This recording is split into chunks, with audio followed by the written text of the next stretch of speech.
సుగుణమ్మ ఇంటికి ప్రభావతిని తీసుకువెళ్లి రోహిణి బండారం బయట పెట్టిన శృతి. అసలు ఇదంతా ఎలా జరిగిందనేది వీడియోని స్కిప్ చేయకుండా చివరి వరకు చూడండి. గుండె నిండా గుడిగంటలు. అప్కమింగ్ ఎపిసోడ్స్ లో ఏం జరగబోతుందో ముందుగా తెలుసుకోవాలి అనుకుంటే వీడియోని లైక్ చేసి ఛానల్ని సబ్స్క్రైబ్ చేసుకుని పక్కనే ఉన్న బెల్ సింబల్లో ఆల్ పై క్లిక్ చేయండి. మీనా బాలు జోడీ కనుక మీకు నచ్చినట్లయితే కామెంట్లో మీనా బాలు అని టైప్ చేయండి. మొత్తం మీద చూసుకున్నట్లయితే గనక మీనాకి బాలుకి పూర్తిగా అనుమానం స్టార్ట్ అయిపోతుంది. రోహిణి అసలు మలేషియా నుంచి వచ్చిందా రాలేదా, మలేషియా రోహిణిదే కాదా, నిజంగా వాళ్ళ నాన్న మలేషియా జైల్లో ఉన్నాడా లేదా అన్న అనుమానం వస్తుంది. ఎందుకంటే బాలు ఆ మలేషియా నుంచి వచ్చారు కదా దంపతులిద్దరూ, వాళ్లకు తెలిసిన ఆయన ఆ జైల్లో వర్క్ చేస్తున్నాడు అని చెప్పి మనోజ్కి చెప్పేసరికి రోహిణి కాస్త వచ్చి మా నాన్న గురించి నేను తెలుసుకోగలను, మా నాన్న గురించి నేను పట్టించుకుంటాను, నీకు ఎలాంటి సంబంధం లేదు బాలు, నీ పని నువ్వు చూసుకో అంటూ బాలుని కాస్త హెచ్చరించడంతో మీనాకి బాలుకి అనుమానం స్టార్ట్ అవుతుంది. ఇంకా మనోజ్ని తీసుకుని వెళ్ళిపోయిన తర్వాత అదేంటండి వాళ్ళ నాన్న జైల్లో ఉన్నాడు హెల్ప్ చేస్తాను అంటే, ఎవరైనా సహాయం చేస్తే బయటికి తీసుకురావాలి అని ట్రై చేస్తూ ఉంటారు ఎవరైనా సరే. మరి రోహిణి ఏంటండి అలా మాట్లాడుతుంది? నిజంగానే రోహిణి వాళ్ళ నాన్న మలేషియా జైల్లో ఉన్నాడా? అసలు రోహిణిది నిజంగా మలేషియాలేనా? నాకెందుకో మలేషియానా కాదా అన్న అనుమానం కలుగుతుంది అన్న ఉద్దేశంతో ఇంకా బాలు మీనా ఇద్దరు కూడా కామాక్షి దగ్గరికి వెళ్ళి ఎంక్వైరీ చేస్తాడు. నిజంగా వాళ్ళ నాన్నేమీ తెలీదు, ఒకసారి ఇలా మాట్లాడితే తెలుసు అని చెప్పి కామాక్షి చెప్తుంది. ఇంకా విద్య దగ్గరికి వెళ్ళి ఎంక్వైరీ చేస్తుంది. విద్య కూడా ఏదో నోటుకొచ్చిన అబద్ధాలు చెప్పేస్తూ ఉంటుంది. ఒకసారి చెప్పిన అబద్ధం మరొకసారికి గుర్తుండాలి కదా, నిజమైతే గుర్తుంటుంది ఎందుకంటే వాళ్ళదదే కాబట్టి. క్షణానికి ఒక అబద్ధం చెప్పి కనిపించినప్పుడల్లా అబద్ధాలు చెప్తూ ఉంటే ఏది అబద్ధమో ఏది నిజమో ఎదుటి వాళ్ళు తెలుసుకోలేరు, అబద్ధం చెప్పిన వాళ్ళకి గుర్తుండదు. సో విద్య పరిస్థితి కూడా అలాగయ్యి ఇంకా బయటకు వచ్చి బాలుకి అదే విషయం చెప్తుంది. అయితే వీళ్ళందరూ కలిసి ఏదో నిజం దాస్తున్నారు. యా విద్య ఈ పార్లలమ్మ ఇద్దరు కూడా ఏదో గూడు పుటాని చేస్తున్నట్టున్నారు. మీనా తెలుసుకుంటాను, ఖచ్చితంగా తెలుసుకుంటాను అని చెప్పి ఇంకా బాలు అని మీనాను కాస్త ఇంటి దగ్గర డ్రాప్ చేసి వెళ్ళిపోతాడు. ఇంకా అప్పుడే శృతి వస్తుంది. ఏంటి మీనా, బాలు నువ్వు షికార్కి వెళ్ళొస్తున్నారా అని చెప్పాను, కానీ షికార్ కాదు శృతి, పని మీద వెళ్ళొస్తున్నాము. రోహిణి గురించి ఆయనకి అనుమానం కలిగింది, అందుకోసమనే. రోహిణి గురించి బాలుకు అనుమానం కలగడం ఏంటి? అదే అర్థం కావట్లేదని చెప్తున్నాను కదా. మొన్న ఇద్దరు వచ్చారు కదా, వాళ్ళకి సంబంధించిన ఆయనకి సంబంధించిన ఆయన మలేషియా జైల్లో ఉంటే ఆయన ద్వారా రోహిణి వాళ్ళ నాన్నని విడిపించడానికి సహాయం చేస్తారేమోనని ఆయన చెప్తే వాళ్ళు ఏమన్నారో తెలుసా?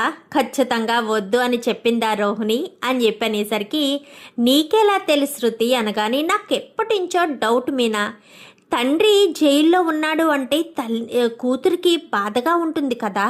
ఇప్పుడు మా నాన్నకి ఏదైనా జరిగితే నేను బాధపడతాను కదా, అలాగే మీ అమ్మకి ఏదైనా జరిగితే నువ్వు ఖచ్చితంగా పరుగులు పెట్టుకుంటూ వెళ్తావు. పోనీ రోహిణి మలేషియా కదా, వెళ్ళడం కష్టం అనుకుందాం. వాళ్ళ నాన్న జైల్లో పెట్టి సుమారు 3 నెలలు కావస్తుంది. 3 నెలల నుంచి కూడా రోహిణి ఒక్కసారైనా వాళ్ళ నాన్నతో మాట్లాడడం చూసావా? పోనీ జైల్లో ఉన్న తనతో ఎలా మాట్లాడతారు? సరే, మరి తనైనా వెళ్ళి చూడాలి కదా. నాన్న ఏంటి పరిస్థితి, నిన్ను ఎలా బయటికి తీసుకురావాలి ఏంటి అని తను చూసుకోవాలి కదా. అది లేదు ఇది లేదు, నాకెందుకో చాలా అనుమానాలు ఉన్నాయి అనగానే నాకు ఉన్నాయి అనుమానాలు అని చెప్పి శృతి అంటుంది. సర్లే రా టీ తాగుదామని ఇద్దరు కూడా కూర్చొని టీ తాగుతారు. తాగుతూ కూడా రోహిణి గురించి ఆలోచిస్తూ ఉంటారు. సరే అని ఇంకా శృతి నేను ఫ్రెష్ అయి వస్తాను, తినడానికి ఏదైనా స్నాక్స్ చేయి మీనా అని చెప్పాను. కానీ సరే అని ఇంకా మీనా అయితే శృతికి ఇష్టమైన స్నాక్స్ చేస్తుంది. అప్పుడే బాలు కూడా వచ్చేసరికి ఇంకా బాలు కూడా కూర్చుని ముగ్గురు కూడా డిటెక్టివ్లా ఆలోచించడం మొదలు పెడతారు. ఈ మిషన్లో ఎవరికి ఏ చిన్న క్లూ పాయింట్ దొరికినా అస్సలు వదిలిపెట్టకూడదు, చెప్పాలి, బయటికి చెప్పి తీరాలి అని ముగ్గురు కూడా అనుకుంటారు. అవును, నిజంగా చెప్పి తీరాలి. ఇంకా అలా అనుకున్న వాళ్ళు ముగ్గురు కూడా ఇంకా ఇంకా ఎవరి పని వాళ్ళు చూసుకుంటారు. ఒకరోజు శృతి ఎప్పుడు వెళ్ళినట్టుగానే డబ్బింగ్కి వెళ్తుంది. వెళ్ళేసరికి డబ్బింగ్లో ఏదో ప్రాబ్లం ఉంది, ఈవేళ డబ్బింగ్ అవ్వట్లేదు మేడం, ఈరోజు మీరు రెస్ట్ తీసుకోండి, ఈ సిస్టమ్ అన్నీ కూడా క్లియర్ చేయించి డబ్బింగ్కి రేపటికి సెట్ చేస్తాను, ఆలస్యం అవ్వకూడదు, రేపు మాత్రం మిస్ కాకండి అనగానే సరే అని ఇంకా వచ్చేస్తుంది.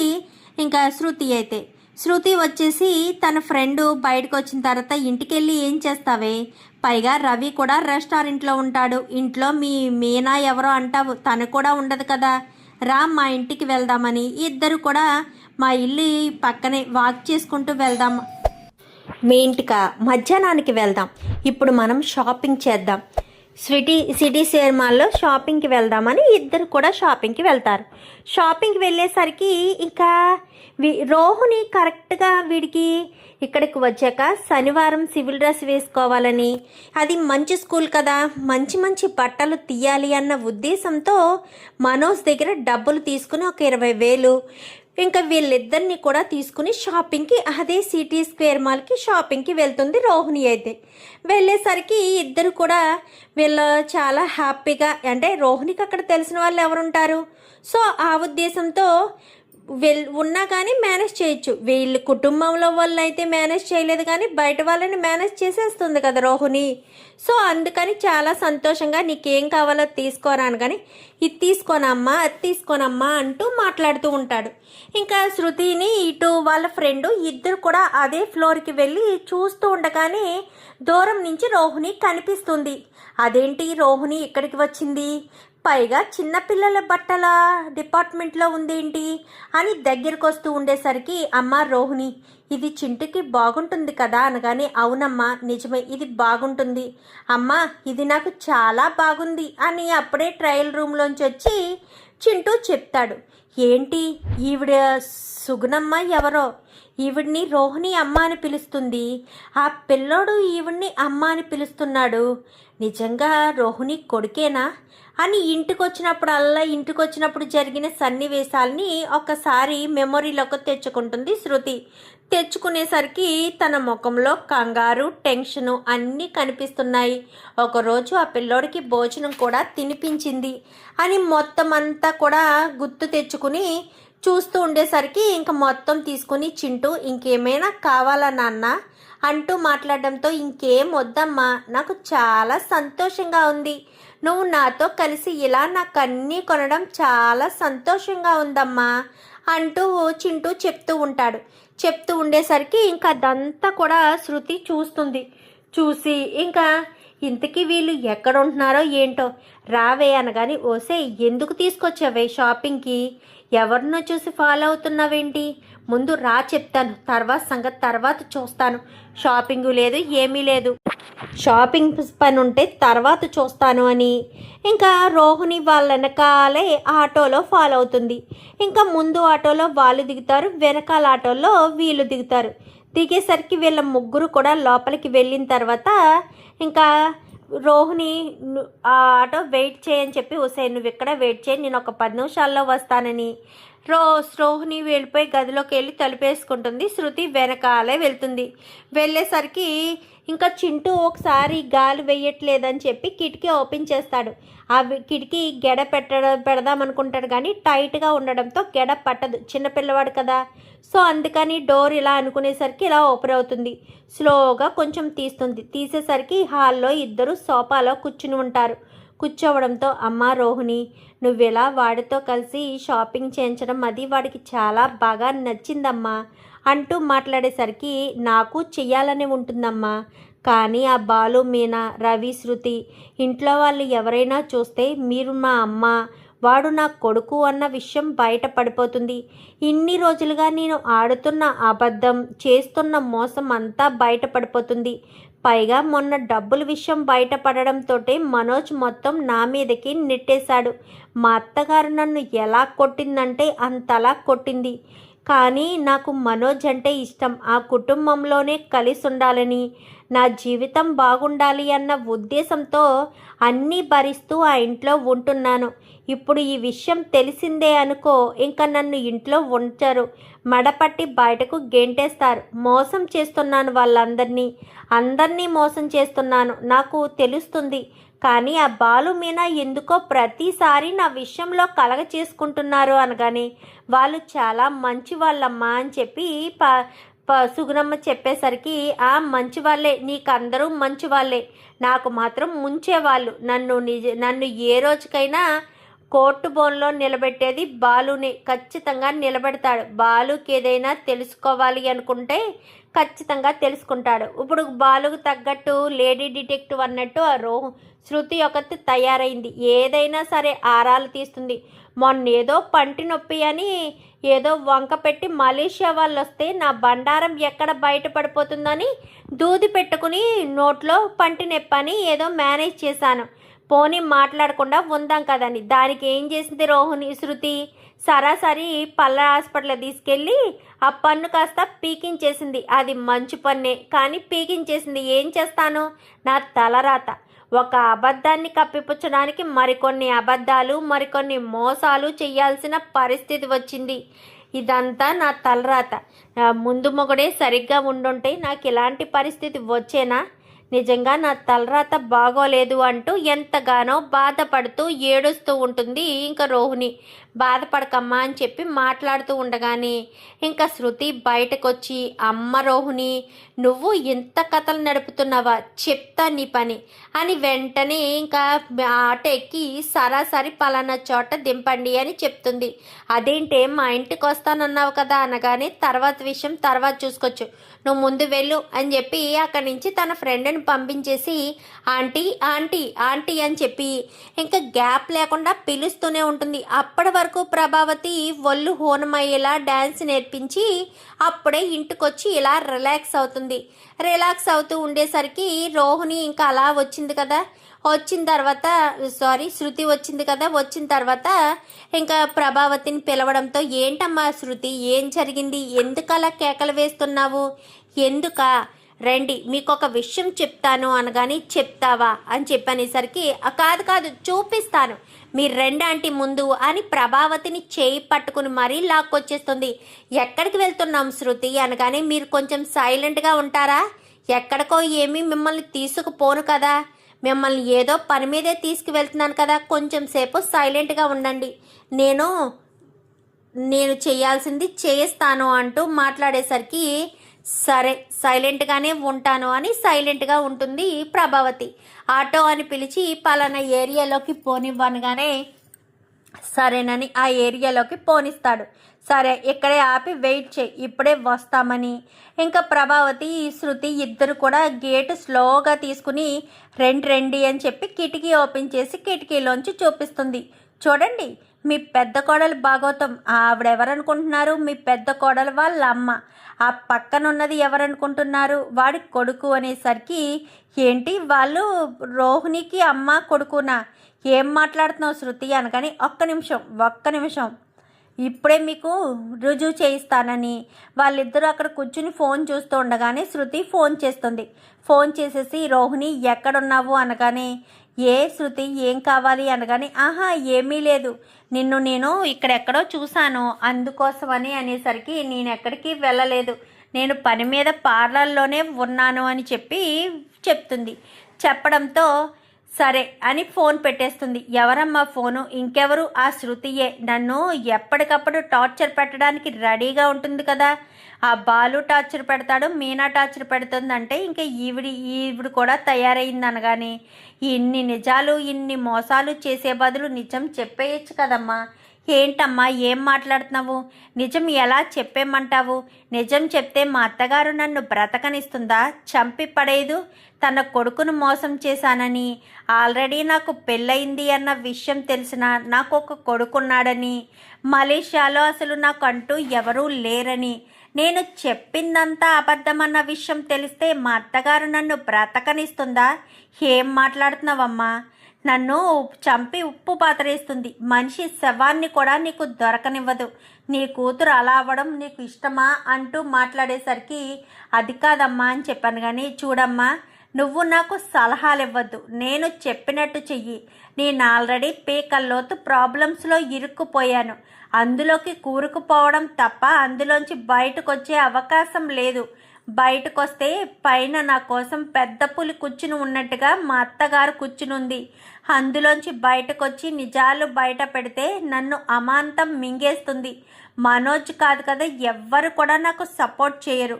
ఇన్ని రోజులు మనోజ్ని గ్రిప్పులో పెట్టుకుంటే మనోజ్ నాకు హెల్ప్ చేస్తాడో అనుకున్నాను.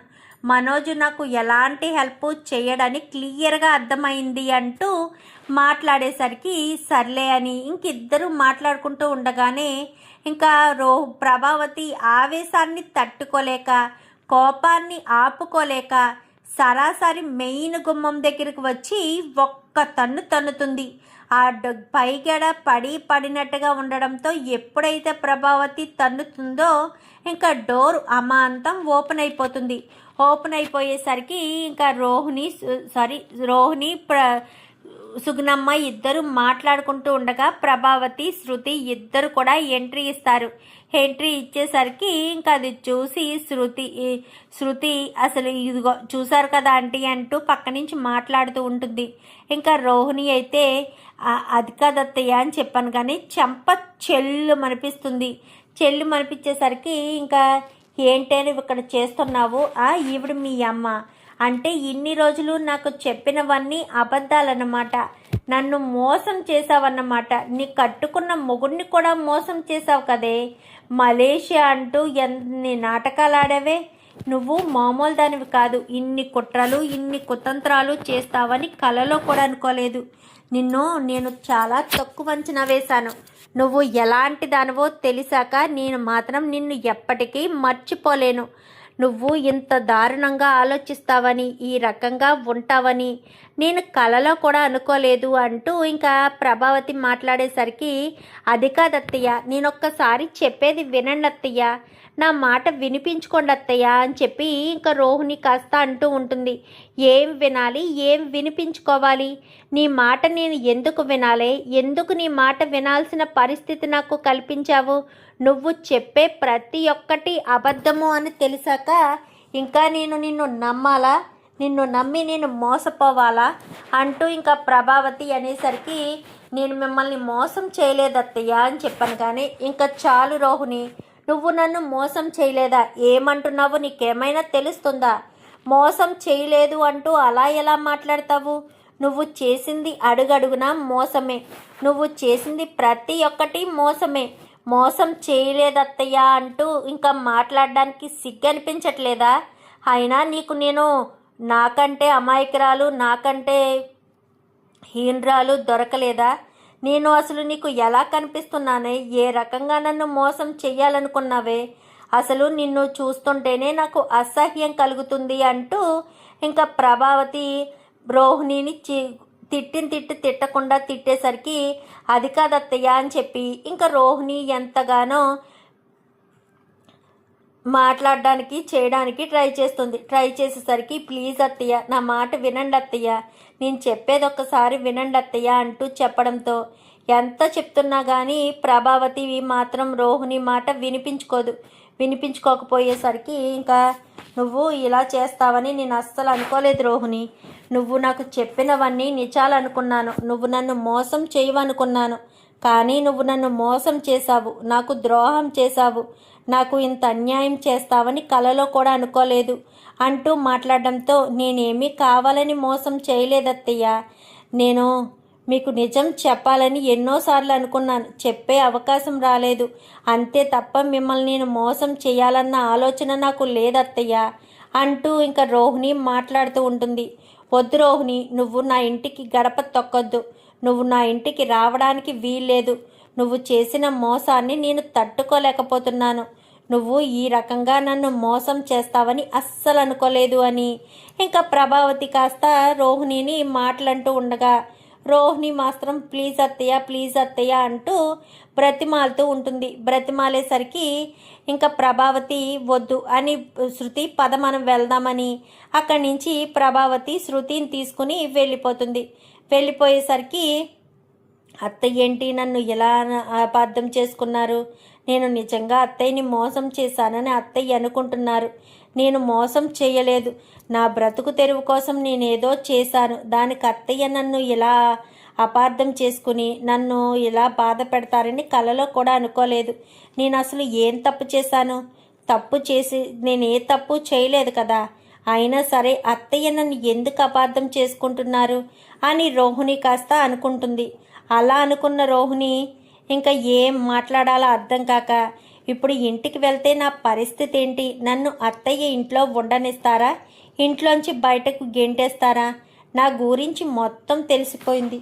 ఇప్పుడు నా పరిస్థితి ఏంటో తెలియడం లేదు అని ఎంతగానో బాధపడిపోతూ భయపడిపోతూ ఉంటుంది. ఎప్పటికైనా నా కొంప బాలు ముంచుతాడనుకుంటే ఈ శృతి ముంచిందేంటి? ఇప్పుడు నేను ఇంటికి వెళ్ళి అత్తయ్యకి నచ్చ చెప్పుకోవాలి అని రోహిణి కాస్త బయలుదేరి నేను వెళ్తానమ్మా అని చెప్పాను. కానీ నేను వస్తానమ్మా, నిజం తెలిసిపోయింది కదా, కాళ్ళ మీద పడి క్షమాపణైనా అడుగుతాను అంటూ చెప్పడంతో వద్దమ్మా, ఆవిడ నిన్ను చూస్తే ఇంకా రెచ్చిపోతుంది, నేను చూసుకుంటాను, నేనంతా మేనేజ్ చేస్తాను, ఆవిడని ఏదో రకంగా కూల్ చేస్తానని ప్రభావతి దగ్గరికి రోహిణి బయలుదేరి వెళ్తుంది. ఇంకా ఇంటికి వచ్చేసరికి ప్రభావతి నిప్పులు తొక్కిన కోతిలా ఇంకా ఎంత కోపాన్ని ప్రదర్శిస్తుందంటే తను ఆవేశాన్ని అణుచుకోలేకపోతుంది, కోపాన్ని కంట్రోల్ చేసుకోలేకపోతుంది. ప్రతి క్షణం కోపంతోటే ప్రభావతి చాలా ఆవేశంగా కూర్చుని ఉంటుంది. ఇంక ఈలోపు బాలు వీళ్ళంతా వస్తారు. ఏమైంది డబ్బుడమ్మా అనగానే మొత్తం విషయం చెప్పేస్తుంది. నేను ముందు నుంచి అనుకుంటూనే ఉన్నాను పార్లలమ్మ తేడాగా ఉంది అని. ఇప్పుడు విషయం బయటకు వచ్చిందనమాట. పార్లలమ్మ బండారం భలే బయట పడింది అని చెప్పి ఇంకా బాలు అంటాడు. అనేసరికి మీరు ఊరుకోండి, అసలే అత్తయ్య చాలా ఆవేశంలో ఉన్నారు, ఇప్పుడు ఏమంటారో ఏంటో పాపం రోహిణి అనగానే, ఏంటి ఇంకా రోహిణి గురించి ఆలోచిస్తున్నావా? రోహిణి అంటూ నువ్వు అలాగే ఆలోచిస్తూ ఉండు. రోహిణి మాత్రం చేసే తప్పులన్నీ చేస్తూ ఉంటుంది. రోహిణిని అసలు క్షమించకూడదు మీనా. రోహిణి ఇలాంటి పని చేస్తుందని అస్సలు అనుకోలేదు. కానీ రోహిణి ఆంటీని మోసం చేసింది. మనలందరినీ మోసం చేసినా పెద్ద ఓకే, ఎందుకంటే మనమంతా కూడా నార్మల్ అనుకోవచ్చు. కానీ ఆంటీ రోహిణిని ఎంతలా నమ్మారు? రోహిణి విషయంలో ఈలోపు సత్యం వస్తాడు. సత్యం వచ్చి, ఏమైందమ్మా, ఎందుకు మీ అత్తయ్య అలా ఉన్నారు? ఏం జరిగిందంటే అంకుల్ అని మొత్తం విషయం చెప్తుంది. ఏంటి అంత పని అయిందా? రోహిణి గురించి అనుమానాలైతే ఉన్నాయి కానీ రోహిణి ఇలాంటిదని నాకు అస్సలు అనుమానం రాలేదు. ముందు నుంచి అబద్ధాలు చెప్తూనే వచ్చింది ఆ అమ్మాయి. అందుకే ఏ రోజుకైనా ముప్పే వస్తుందమ్మా. అబద్ధాలు చెప్పి మోసాలు చేస్తే ఎప్పటికైనా విషయం బయట పడుతుంది. అలా బయట పడితే మాత్రం చాలా పెద్ద ప్రాబ్లమ్స్ వస్తాయన్న విషయం ఆ అమ్మాయి తెలుసుకోలేకపోయింది అంటూ మాట్లాడేసరికి ఇప్పుడు ఏం చేయాలో అర్థం కావట్లేదు అంకుల్ అని కంగారు పడుతూ ఉంటుంది. ఇప్పుడు ఏం చేయాలో కూడా తెలియట్లేదు. రోహిణి ఇప్పుడే వచ్చింది. ఆంటీ చూస్తే తోక తొక్కిన తాచుపాముల బుసలు కక్కుతూ ఉంది. అసలే 45 లక్షల విషయంలో రోహిణిని అంతలా కొట్టిన ఆంటీ ఇప్పుడు ఇంత పెద్ద మోసం బయటపడేసరికి ఎలా తన కోపాన్ని బయటికి ప్రదర్శిస్తారా, ఆ ఆవేశాన్ని ఎలా బయటికి తీసుకొస్తారా అని భయంగా ఉంది అంకుల్ అని చెప్పి శృతి మాట్లాడేసరికి, తప్పు చేసినప్పుడు భయపడాలి, ఇప్పుడేంటి, ఇప్పుడు రోహిణి పరిస్థితి ఏమవుతుందో కూడా ఊహించలేకపోతున్నామని సత్యం కాస్త అంటాడు. మరి ప్రభావతి తన కోపాన్ని, తన ఆవేశాన్ని, తన విశ్వరూపాన్ని ఎలా బయటికి తీస్తుంది? డబ్బుల విషయంలోనే రోహిణిని వదిలిపెట్టలేదు ప్రభావతి. మరి అలాంటిది కోట్లు ఉన్నాయని ఇన్ని అబద్ధాలు, ఇన్ని మోసాలు, పైగా తనకు కొడుకున్నాడు, మొదటి పెళ్ళి అయ్యింది అన్న విషయం కూడా బయటపడింది. సో వీటన్నిటి నుంచి రోహిణి మరి ఏ రకంగా ప్రాబ్లం నుంచి బయటపడుతుందో చూద్దాం. మరి వీడియో నచ్చితే లైక్ చేసి ఛానల్ని సబ్స్క్రైబ్ చేసుకోండి. Thank you for watching.